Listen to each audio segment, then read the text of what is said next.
episode of 161st and River. Gotta switch that. Today I'm going to be briefly, well, maybe not so briefly, recapping the Yankees versus Red Sox series that concluded a few minutes ago. Um, yeah. So the Yankees took game one in, decent fashion, I thought. They, got out to a very, very early start against um, Walker Bueller, and Bueller did not look good. He gave up a 3-run home run to Jazz, then gave up a single to Dominguez, and then gave up the 2-run home run to Volpe. Then, proceeded to load the bases the following inning, gave up, you know, another 2 runs the following inning, and Warren was cruising to start the game. Warren looked really, really good to start the game, and then all of a sudden he just fell off.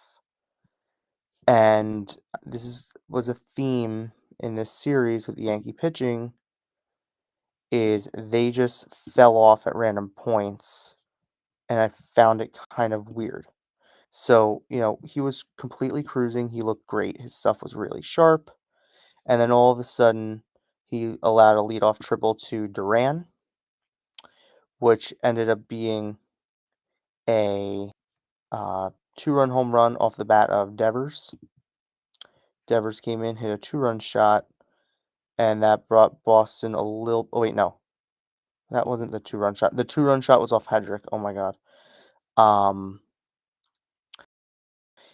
yeah, so Hedrick came on with the bases loaded and 1 out, gave up a 2-run double, and then struck out the next 2. All right, so he got out of the jam.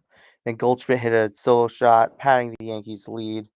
Hedrick came back out for the 7th, struck out Rafaela, gave up a 2-run home run to Devers after, I believe, hitting Jared Duran. Then Cruz, Loaizaga, Williams came in through 2 scoreless innings. Yankees got out of game 1, nice and easy. So game 1 was good. Probably shouldn't have been as close as it was at the end, but it was. It was as close as it was at the end, but they won. So then last night, I'll fully admit, I didn't watch the whole game last night, but I watched enough and read enough. I did not write about the game last night. But recap, Wells homered early. Wells homered, 3-run shot off Garrett Crochet. Yarborough struggled. Yarborough did not have his stuff at all yesterday, and it showed. He really just didn't have it. And, it's fine. These things happen. With that being said, the Yankees need to look at options at the trade deadline. And I'm going to pull that up in a second. But they need to look at some options at the trade deadline because what they have right now is not going to work. And then they came out tonight. Rodon looked very good to start and did not end that way. Rodon's final line, 5+ innings, 3 hits, 5 runs, 5 strikeouts, 2 walks, 90 pitches. His ERA is still under 3. That's great. The rest was not. He looked solid to start. Walked the 8-hitter. Cedon Rafaela, and then gave up a 2-run game-tying home run to Christian Campbell in the 5th inning. And then Narvaez came up, and after plunking Devers on a 1-2 or 2-2 count, then he walked. Who was after Devers today? He walked the next hitter and gave up a 3-run jack to Narvaez, who was a Yankee farmhand for a while, and we traded him to Boston this past offseason for cash. And both of the home runs immediately followed a walk. So, DJ hit a home run, but, hit it early and then didn't come up in a spot. Fernando Cruz was the first out of the bullpen. Okay. He got 2 outs, but he loaded the bases. He didn't look great today at all. 2 of his inherited runs came around to score. I did put this up This is not an excuse. This isn't meant to be an excuse. But what I will say, when you're not getting calls of pitches that are fully in the zone that change the count from a 1-2 to a 2-1, that drastically changes what pitch you're going to throw next. Because if it's a 1-2 count, he could throw a pitch low and try and get him swinging or try and get it called. Instead, he couldn't. And Duran does what he does and he singles up the middle. The Yankees then got 2 runs back, a sac fly, and a bases loaded walk. But LeMahieu grounds out to end the threat. Loizaga came in and pitched a 1-2-3 seventh inning. All right, great. Aaron Boone, in his infinite wisdom, decided to keep in Loizaga instead of going to a fresh arm, and Loizaga completely shit the bed the following inning, giving up back-to-back jacks to Toro and Story. Now, I will say this about Trevor Story, and I tweeted this out during the game. Trevor Story has struggled a lot this year, and for whatever reason, against the Yankees, he was 5 for 9 in the past 2 games with a bunch of extra base hits and came up in big spots and did damage. So that's a problem. So Loizaga has given up a lot of home runs this year. That's been a problem. You know, if I'm Aaron Boone, I don't know why I would have gone to I would have kept Loizaga there. I would have gone to someone else in the bullpen. I mean, I also can't say that because who else in the bullpen was there to throw at that point that hadn't given up runs and hadn't stunk? So let me see. The Red Sox hit 8 home runs in the 2 games. Jonathan Loáisiga has given up 4 runs this season. That's the second most he's allowed in a season completely. He's pitched almost 10 innings this year. That's a problem. Loáisiga is supposed to be a high-end reliever, a high-leverage reliever for the Yankees, and him giving up the long ball, that's a problem. That's a concern, and that needs to be addressed going down the stretch. Brent Hedrick came in and homered off of Hedrick. Yeah, Hedrick came in and gave up another meatball to Rafael Devers, who hit 2 home runs in the series, both of them off Brent Hedrick. So maybe, you know, maybe Mr. Analytics, Mr. Matchup should maybe stop matching up Brent Hedrick, Rafael Devers in close game scenarios where you have a chance to come back. That made it 10-5. Then he gave up another RBI single. Imagine if, you know, you don't go to Loizaga in that spot. You don't keep Loizaga. Actually, let me pull up the bullpen budget. I'm gonna pull up the bullpen budget so I can further. Okay, Mark Leiter threw 14 pitches yesterday. They don't like him going 3 out of 4, but they let Hedrick do it, so that's cool. Loizaga, all right. Cruz didn't look great. Devin Williams, I guess they're saving for a safe situation. Tim Hill, they did use today. He threw like 10 pitches. So they could have kept him in. Okay, Loizaga, fine. Hedrick, they used 3 out of 4, and he has not been good lately. Leiter, they used yesterday, so they didn't want to use him today. Ian Hamilton, they used today anyway, and he stunk up the house. And Yeri, okay, so you know what? They had to stay with Loizaga because they were short back there. And that's all Aaron Boone had to say, is we were short in the bullpen. All right. So maybe this isn't an Aaron Boone problem. Maybe this is a bullpen depth problem. With Luke Weaver out, they are really short back there because Williams is your closer. And when Weaver's on this team, Williams is a setup man. And yeah, maybe Hedrick is down in AAA or Yeri, but we can all sit here and we can all agree Devin Williams is a much better reliever than Brent Hendrick is. And Devin Williams is much more capable of getting those big outs in the 7th or 8th inning. Notice how I preface 7th and 8th inning than Brent Hendrick is. So that's the storyline there. Hedrick then, gave up an RBI single. Judge came in the bottom of the 9th, and people will call him Mr. Low Leverage. He hit a 2-run home run. Okay.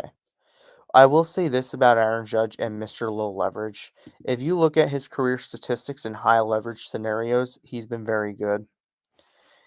It looks bad when he does this to a crap pitcher, and then they have to get Chapman in the game against Volpe, who, just uh, I I can't get on him because he had the big double earlier that then the team can capitalize on, but we all know with Anthony Volpe. You know what? I'm gonna spare because Volpe's been like the least of the concerns this weekend. The offense is not a concern this weekend.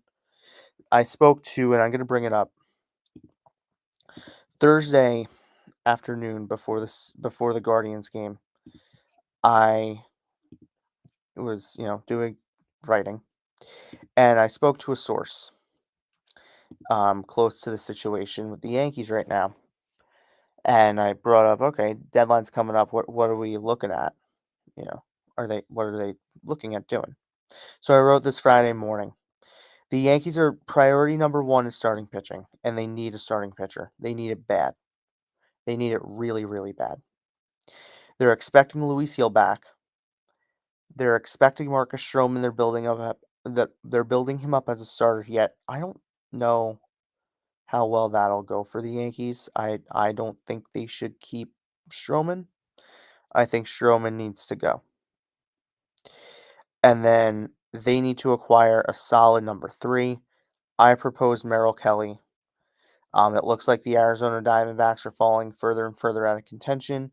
This is like 3 hours before the news came down that he needs Tommy John. Now, I had my suspicions earlier that week that it was going to be Tommy John.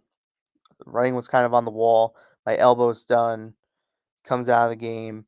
We're evaluating. He seems fine. Might just be a couple days. Getting a second opinion. He's on his plane to LA. He's not leaving LA without going under the knife of Dr. Elatrosh. So, Burns is out. Merrill Kelly is a free agent after the 2025 season. Well, this is a scenario where the Yankees and you'll see right-handed bat. I did not put a Diamondback in there. Where the Yankees and Diamondbacks can make a kind of a mega deal. They could do both in a deal. They could acquire maybe Shelby Miller for the bullpen, if they were looking to. But I did mention Merrill Kelly. Merrill Kelly also has an appealing postseason. I mean, it was one postseason, but a 2.25 ERA against some good, the Phillies. They're a good team, with that good lineup. So that's definitely something that'll be a low trade cost, maybe one or two prospects because he's a free agent after the year, and they're falling in and out of contention.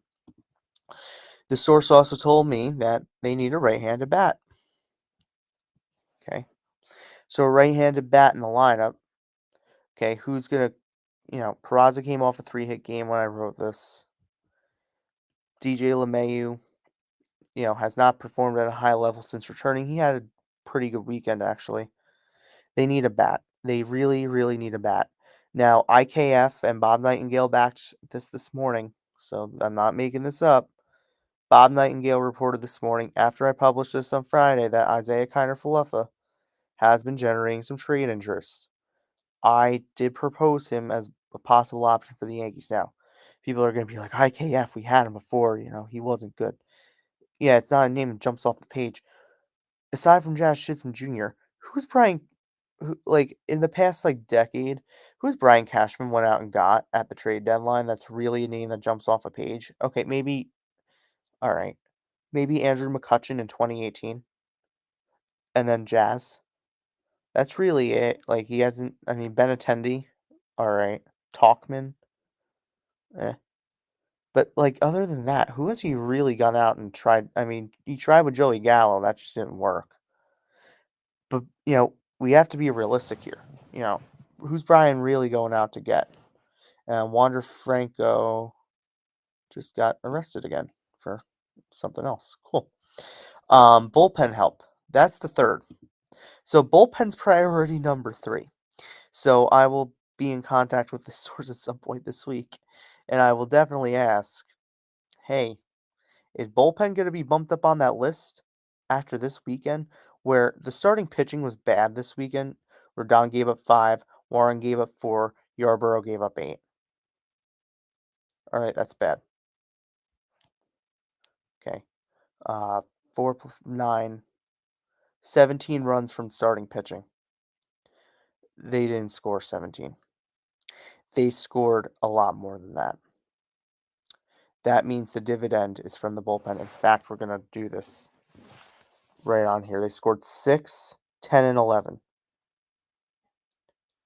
Hold on.